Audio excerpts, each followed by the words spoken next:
best gladiator is the one that fights with no armor. Ken studied with Stephen Kotler and became obsessed with one thing: how to access flow and perform at your highest level.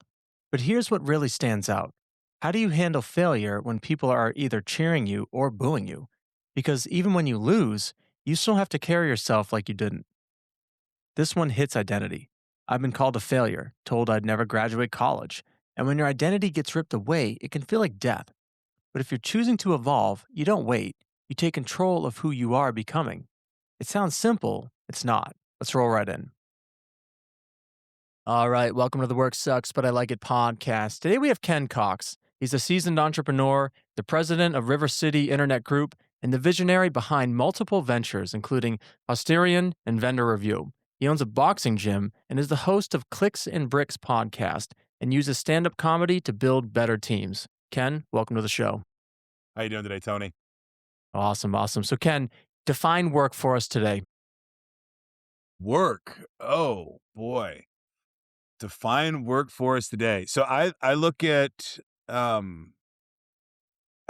a bunch of different ways, and I don't really consider myself working very often, but I consider myself practicing more or training for work more than I actually work. So my Monday through Friday 9 to 5 is my job, right? But I love doing it. I'm in the data center all day.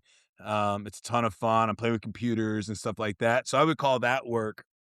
Outside of that, if we're going to talk about boxing and comedy, we do a lot of training and we don't work that often, right? So, Love that. Yep. for example, I did comedy Tuesday night. That was training. That wasn't work. And I have a job that's paying me Friday night to go do comedy, right? So, um, work is a trade, a deal that you make with yourself or somebody else that you'll do a task and trade for some money. Love it. Love it. And you kind of explained it already, and I want to really dive into this. So, Ken, before the show, I was kind of reviewing your profile here, and I love the fact that you went through Stephen Kotler's Flow program, right? So you're familiar with the Flow Research Collective. I love Stephen Kotler. I love Mihai Csikszentmihalyi. Walk us through, because I talk a lot about flow on the podcast. Why did you want to join that group and learn more about flow? Okay. So when I went through that program, great program, by the way, lots of neuroscience and a lot of other things, I was just discovering the power of identity as a whole. And I had discovered identity with my boxing team.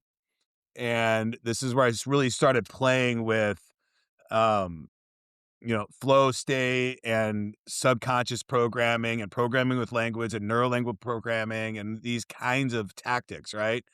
I'd run teams before, but never was I presented with a goal of an eighth grader that's being picked on to become a boxer that's going to step into a ring and compete at a high level, right? And knowing that he's going to have to walk down an aisle with half the crowd booing him and half the crowd cheering him. And if they lose, they're going to have to stand up, put their head high, and walk out of that ring without feeling bad about this and feeling proud about themselves, right? So how do you do that with an eighth grader? And so I went to the Flow Collective to learn flow coaching, and I'd already done some identity work with some neurolinguistic programming and stuff. And I had some concepts. Now I have some very, very firm beliefs, right? Loadingidentity.com is my new book that's coming out that talks a lot about all these things.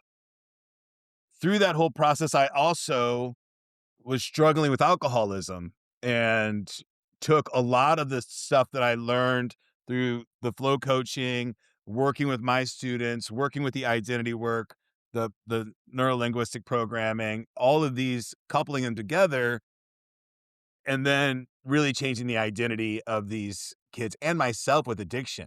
Changed my life completely when I stopped identifying as an addict and started identifying as a sober man, right? Those kinds of things made massive changes in my life and, put me in a position to where not only am I training eighth grade kids, I've got some of them competing at a national level now, right? So not just, in my gym, they're competing at the highest level in the country. I love it. I love it. I love it. So why do we need identity today? Because I feel like, we go online, we have our social media accounts, we identify with our profile pictures and our descriptions and our resumes and our CVs. Why is identity so important for what you do today? Yeah, and I've had a lot of identity issues and crises in my life. Losing an identity that you weren't prepared to lose feels like death, and that identity will fight to stay alive, right? I mean, these are really big issues, and I believe that we're sitting at a time in America, at least, and probably across the globe, where a lot of people identify with their job. They are a lawyer, they are a doctor, they are um, a legal assistant, right? That's what they do for a living, but that's a big part of their identity. And those legal assistants are getting ready to have their identity stripped from them. And it's one thing to make a conscious decision to say, "Hey, I'm going to make this change in my life." It's a whole nother thing where somebody else has those strings and they can pull them on you and you're not prepared for them. So that's why I believe loading identity and identity work is so important right now in our world, because if you can embrace it and take control of your identity, you can do a massive amounts of stuff and you can have a very prosperous life. But if you allow society and naysayers to control who you are and you believe them, I think you're just in for a rough ride. No, and I love how you realize that well, to solve this sort of identity crisis, you realize that you wanted to go to study flow. How do you use flow states? As so for you listeners, we're kind of recap here. So flow has three antecedents. We need clear goals. There's immediate feedback. There's challenge to skill ratio balanced. Ken, walk us through how you've used this flow sort of formula to kind of navigate identity. Yeah. So one of the things, and I've been a hacker my entire life, right? And I've always been pretty good at changing from one mask to the next. And I spent a lot of time studying this. And this is why I went into comedy last year, was to really put my feet on the ground and try to figure a lot of these things out to write the book. Um, there's a section in the book Loading Identity. There's three different sections. There's knowing my super why for that identity. There's the armor that identity either needs to wear or not wear, that whole section. There's going to war with that identity in your hand, right? I'm going to go do this thing now, and that's the proof in the pudding. When you're going to war, full immersion is hands down the best way to learn. Fully immersing yourself. We've all been in cultures where we didn't speak the language or we accidentally adopted a dialect because we were fully immersed in that world. So I believe, and I think I've proven multiple times, that fully immersing yourself into an identity, um, creating the hierarchy of values or the core values for that identity, and fully immersing will get you there the fastest. And the only way I know how to do that is to get into the flow state. Awesome. So could walk us through like a kind of a technique that you use to trigger flow, right? Kotler talks about these hacking methods to get into flow. Walk us through one of yours. Yeah. So some things that I do, and I'm making a whole series of different fireside walks that I do. They're all in my head today, but it really depends on what I'm going to be doing. If I'm going to be going into, um, and I apologize, I get a little struggly with my left and my right sides. But if I'm going to be going to do comedy, I know that I need to be right-brained thinking, right? I know I need to be kind of spiritual and fun and giggly. I don't need to be very analytical, right? I can't be thinking a whole lot about me. So I come up with these fireside walks, or what I call fireside walks. And if I need to be more right-brained, then I'm going to walk in a circle with imagining a fire on my left side. I'm going to walk in Ah, that circle, right? I might have my book or my notes under my left arm, pressuring that down so that it's activating my right brain. Um, and I'm going to do these things that are actively activating my right brain before I go do comedy. And it's going to get me out of my ego side. And I'm going to use language like, beautiful and desirable and stuff like that. I'm not going to use analytical like sharp and get it done. And I'm just going to have talks with myself as I'm walking in that pattern. And it really puts me pretty far in that, almost a dream state.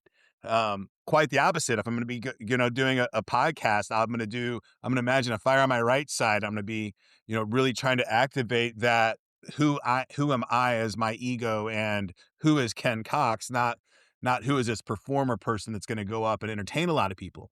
So those are hacks that I have. And I'm coming out with, a bunch of 1 minute MP3s for Spotify that people can just download and kind of get right brain, left brain at different stuff. When you mention fireside walk, is this like a casual walk or is this like I'm walking on coals? I guess what's the visual that we're No, kind this of is all looking just in for? your mind, right? So Okay. because you might be in a lobby at a, Harris Casino getting ready to go do a speech, right? You got to prepare for that. So it's all in your mind. I just imagine, if I need to activate my left side, I imagine a fire on my right side and I walk in circles. And if you ever see me before I get on a stage, you'll see me pacing a bunch, walking and talking to myself and those kinds of things. That's just me preparing my mind for the activity that I'm getting ready to do.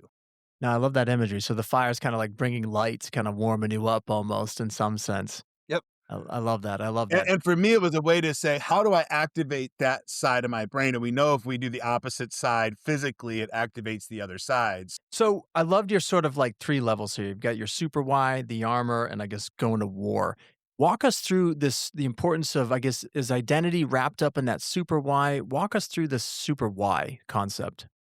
Well, this for the and I'm not a very analytical guy, so I couldn't tell you what all the super whys are right now. But the very first thing that in the super why is stripping the identity that's not going to work with the new identity, right? And there's a slight difference between stripping and killing an identity. There's both of them. I don't recommend killing an identity unless you have a shaman involved or some other Yeah.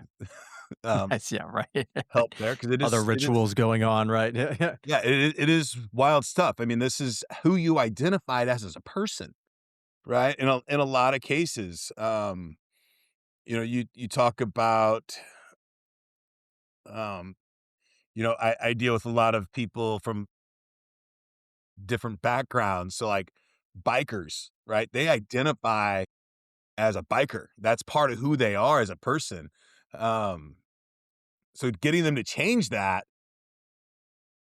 the set that identity to the side so that they can be a father or a business person or something like that, or even a calm, level-headed man, right? Yeah, yeah, Sometimes right. is hard. So um stripping the identity is a big part of it, and then knowing why you're doing what you're doing, and it's gotta be a super why. It can't be, "I wanna be rich." It's gotta be something that is, super to you. Yeah. And that's gonna be different for everybody. For me, it's so that my son never lives in an institution. So walk us through then this armor that kind of builds up in this process of establishing our super why. Why is there armor around us? And how do we, I guess, climb the walls here or break through the armor? What's the imagery that we're looking for? Use the fire to, to burn it down? Yeah, there's a lot of different philosophies, and what I teach my fighters is, the best gladiator is the gladiator that fights with no armor and goes out Mm, there, and that's when you know that you've really mastered whatever craft that you're doing, love right? that. But for me, example, I went into comedy, and before that, I know that I'm an aggressive guy. I know that I've been a boxer my whole life. I know that I can get frustrated easily. I had to put on the armor and learn how to take real-time criticism back without going into that physicality, right? I needed that armor to play that role for a period of time, right? And then understanding that armor and putting it on and taking it off when needed is an important part. For a big part of my life, I would wear my business armor home, right? And not acknowledge it. And, the people that I love the most, I'm treating like business partners, not like, family. And understanding your armor, knowing when to put it on, when to take it off, what role are you currently playing is really beneficial. Now, hopefully, you're acknowledging all these things and you can live a life without armor. You can just be your genuine self all the time, but we know that that's not you're gonna have you're gonna sit in front of pastors and judges and lawyers and in-laws and these kinds of things that expect you to, behave a specific way. Doesn't mean it's less you, but just means that you might not be able to be as relaxed as you could be. And I think that's a bit of armor. So the war that you talk about now, so now we've got sort of we're stripping away the armor. Sometimes maybe we need the armor, right? If you're going against the lawyers and stuff. I guess walk us through why is it a war right now? Why is it this sense of like walk us through that? Why do you call it a war? What are we going to Yeah, fight? What are we I, going to I don't think that you can walk into anything. Full immersion is a big part of it, right? That's how you're going to get there quickly. As and I'm wildly guilty of this, and I've never seen it more in front of me than I have this last year, right? Whenever I started this project to write this book, I gave myself 3 years, right? I had 2 goals. I had never done stand-up comedy, and I said, "Well, I'm gonna give myself 3 years to write the book and produce a 1-hour show." Well, within 5 months, I realized that, I went to Orlando for Podfest, and I got to do stand-up with Paul Vado, um, on stage. I've been paid for comedy. I've produced now 7 one-hour shows, um, in 5 months. About 3 months in, I realized that, "Oh, I did go to war. I did all the things that that persona would do," right? But I didn't go with the mindset of finishing it. I went with "Oh, I've got 3 years to do this," right? Um, had I gone at it with "I'm gonna do this as fast as possible," if I would've went at it with a war mentality instead of a ladder mentality of, "I'm gonna climb every rung and make sure I'm stable before I go to the next rung," which is a strategy that is needed for a lot of things. But if you want to change your identity quickly, you're going to miss some rungs. You're going to do full immersion and it's going to war. Because if you don't look at it like, I have to win this, you might be successful. Yeah. But if you go at it with everything you have and you look at it as a war and you know why you're doing it and you have the proper armor, you will win. So one of the things we talk about, Ken, on the show is that success is not a matter of good luck, it's good skills. When we talk about going into this war setting with I love it, the intention to win, what is the skill that you recommend to people to go in with that mentality? How do you develop this skill? Lots of acceptance and grace, right? Interesting. You're going into a world that is unknown to you in an identity change, right? I'm going to go and I'm going to change. I'm going to do something wildly different than I've ever done before. And I'm going to try to do it at a very, very high level. You're going to fail. You're going to, like, um, be very graceful with yourself on those things. Like, oh yeah, man, this is, I'm 3 weeks in and I did this really stupid thing and I know not to do that again. Right. So just a lot of grace for yourself, a lot of empathy and an open mind that says, hey, I'm trying something new. It's okay that I screw up. It's expected. Right. And maybe I'm not taking the traditional path, right? In comedy, I didn't take the traditional path. A lot of people don't like me because of that, and some people love me because of it, right? But I didn't take the traditional path, so there's a lot of things that I don't know. But now I'm to a place where I'm like, okay, I can make money doing comedy right now. I can now step back a little bit and go back and polish up some of those rungs that that maybe I missed when I went to war with this thing, right? Just understanding that amount of grace. Those 2 words, acceptance and grace, and especially it's interesting coming from you as a boxer, right? Like, you do go into the ring, I imagine, with this sort of acceptance that you've trained and this grace, right? There's a flow to it, and no, I love that description. So, Ken, walk us through because this culture is so hyped up on perfectionism and hustle culture, and I gotta everything's polished and whatnot. How do you navigate burnout? How do you navigate burnout? Burnout's tough. Hustle culture is something very, very real. Something that I think had subsided for a very long time from when I was young in the dot-com startup phase. It was very brosy, go, go, go. We sleep in the office. The reward was how long have you ever worked without sleep? I'm 76 hours, right? In the office. These are like things that we would wear as medal of honor. So one, I think having that tenacity is a big part of not having the burnout. knowing why you're doing what you're doing is a huge part of not burning out, right? Oh, I can always go back to that memory, and visualization is a very, very important piece of all of that. Being able to visualize that why, hopefully in a positive way, is a big one. And having the proper armor for the job that you're doing, and giving yourself rest when you need it. Um, back off when you need it. I'm a big believer in teams and community.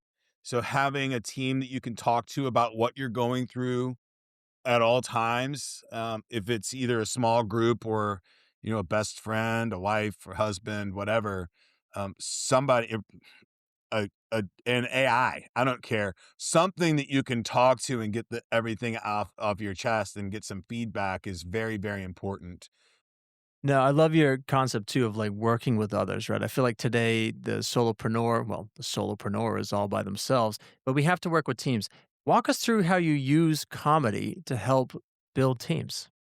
I started using comedy as a way to show people how they can use AI in a different way. Right. So most people haven't done comedy ever in their life. They've never written a joke, but everybody's got stories. Right. And there's this concept of, if I use AI, I'm cheating. But if you tell AI your story, just your legitimate story, and say, hey, if I were a stand up comedian, what are ways that I could make this funny? Right now, it's your story still, right? But now you can tell it in a comedic way. You can do the quite opposite and say, how do I make this dramatic, and make a drama book too? But I think comedy is a way that we can get together and we can laugh about each other, we'll laugh with each other. And then when we're in a small team, what ends up happening is now you're getting to know each other in a way that you haven't known each other before. You're hearing stories about how somebody grew up or something like that. So in a small executive team, we would basically say, hey, we're going to do an open mic night together. I'm going to sit with each one of you. We're going to go over some stories. We're going to feed it to the AI. We're going to ask it, we're going to give it the rules of a comedian, right? We got their premise, setup, and punchline, maybe a callback or a tag. We give it all those things. Like, how do we do that with this story and get that feedback? And then we perform it for each other, which then, we're just creating an environment of, oh, we get to openly communicate. We get to tell our stories in a fun, unique way. We get to laugh with each other, which is a completely different thing. And then what I love about that is it takes some of the mystique out of the AI, and it shows people how to use AI as a partner instead of a replacement for stuff. And also, like, goes back to what you were saying with the armor. It allows people to take off their armor, right? Instead of Yes. putting up the bad armor, I guess. I understand you have good armor too, depending on what you're getting into. Yes. Now, that reminds me, Ken, of a statistic in this laughter yoga book where they said that children will laugh about 400 times a day and adults less than 15. Isn't that crazy? Like, we don't Sad. laugh enough. Why do you think that? Why don't we use laughter and comedy more in a good way, not laughing at people, right? Laughing with, I guess. How would you describe that? Yeah. I think I know exactly why. And it's unfortunate that humanity today leads from a place of fear and violence and an ego. And if we led from spirituality, abundance, and love, if that's where we started, if that's where our assumptions started, we would have a different outcome. Right. But unfortunately, and I know why, and I can't blame people. I mean, bombs are falling out of the sky. People are getting killed every day. It's scary, scary shit. Right. Yes. But our reality is based on how we perceive the world. And if we decide to, and I choose to perceive the beautiful side of our planet, and there's more than enough to be had. Right. Yep. So your idea of spirituality, some listeners might think, oh, he's getting a little woo woo and like maybe religious. Walk us through what you mean. I know sometimes they think that shit. What is spirituality to you? And maybe it is religion. I don't even mean to say it like that. I just want to get clear on spirituality, how you define it. So I've done a lot of work in neuroscience, or not a work. I've done a lot of study in neuroscience, AI, flow, all of those different categories, and religion and history. There's one statement that I can always fall back to, and that's as above, so below. Ah, and, why does that resonate? I'm a spiritual being living a human experience at the moment. Um, you know, I'm a pantheologist now. I believe that whatever you believe will be your outcome when you leave this planet, and I Okay. believe that it can change. Right? I've seen Jesus heal. I've seen Muhammad heal. I've seen Allah heal. I've seen God. I've seen them all heal real humans on this planet. So I've seen their existence. The religion that you are is the religion that you are. It doesn't mean that it's right or wrong. No, there's definitely something to be said. Yeah, no, I totally agree, Ken. So I guess I guess I would say I'm like a Taoist, if you will. I read a lot of Eastern philosophy. I practice yoga, teach yoga as well. And I just resonate with the sort of the way of life. I guess that's what we need more today, like you're talking about. Less black and white, like you were saying earlier, the left side of the brain. We need more of this right side of the brain, right? For this art, this creativity. That's what we're lacking. So Yes. that's crazy. So Ken, this is the Work Sucks, but I Like It podcast. So what sucks about your work today, and what are you doing to make it not suck? What sucks about my work today, I would have to say, this is the stupidest thing I'm ever going to say. I think what sucks about is the money. Having to deal with the finance side of it, and it's big money. Um, And, some people probably hear me talking and they think I'm flippant about, a $250,000 deal, or, we did a $1.7 million deal, and, there's times that we've lost a lot. So the flippantness about large numbers of money, knowing that a lot of society, doesn't look at finance as a tool. They look at it as how they eat and how they feed their children. So that relationship with the finance to me is the hardest thing, or the thing that I think sucks most about my work. If I could just do what I love doing every day and never think about the roof over anybody's head or food on the table, I would love that. But that's not the world that we live in today. But it's tough because like our society wraps that identity of what you do, right? Trading time for money with that. So we've got this, I agree, we got this weird relationship with money today. No, that's cool. So Ken, I'm very curious with your podcast. You're the host of Clicks and Bricks. I haven't listened to it, and all I could think of was Legos. What is clicks and bricks? I just wanna know Yeah. from my So own personal. the brick and mortar business in our country, I think, is one of the most Okay, important businesses in the world.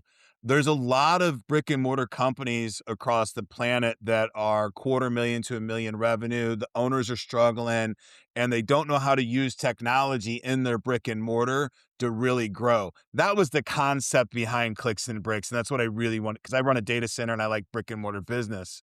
However, it's really become just founder stories, business founders and their life stories, what makes them an entrepreneur, and tips and tricks around that. cool. I love that. No, no, no. Now I get the clicks with the online thing and the bricks of the mortar. Yeah. My 3-year-old brain was thinking Legos, but no, thank you. That Yeah, clarification. I I love it. could be less, symbolistic, I guess. No, I think it's great. I think it's great. No, I think that's a great show.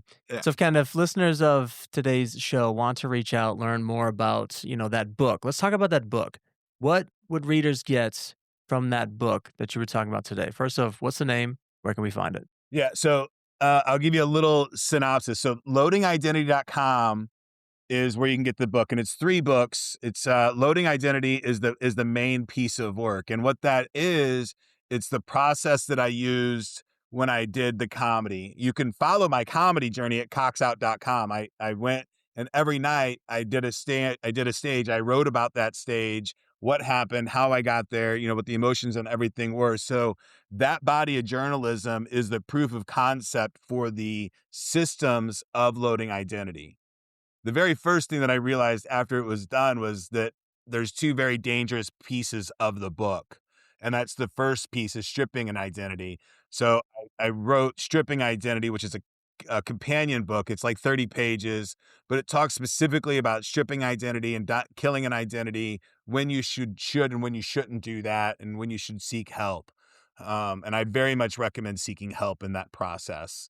And then the last one is integrating identity, right? We do a lot of these putting on masks every day for different people in different scenarios, but we don't take the time to integrate them, or we think we can shatter them or just take it off. But really, that's not the goal, is to have all these different masks that we put on. We want to have just one, you know, who we are as a um, person that we walk through the day with. And unfortunately, that's challenging when we have different demands put on us at the grocery store versus the stage versus, the trial bench. Awesome. Well, Ken, it's been a pleasure having you on the show. Thank you so much. Thank you. Identity isn't fixed, it's built, and most people build it accidentally. Ken talks about putting on the armor, but here's the twist. Sometimes growth requires taking it off. Think about it, like a skill tree. Like in Diablo 2, one of my favorite video games growing up. You don't win by doing everything, you win by committing, leveling up the right strengths, and leaning into what makes you effective. But when you shift identities fast, you're going to miss a few rungs. That's just part of it. That's the cost of growth. Success is not a matter of good luck, it's good skills. And the skill today is take a strengths assessment and map your skill tree. Know what you're actually good at and double down. Don't fight every battle. Build for the ones that matter. Because the best gladiator is the one who doesn't need the armor. And there's a wind that blows across the plains, and it stays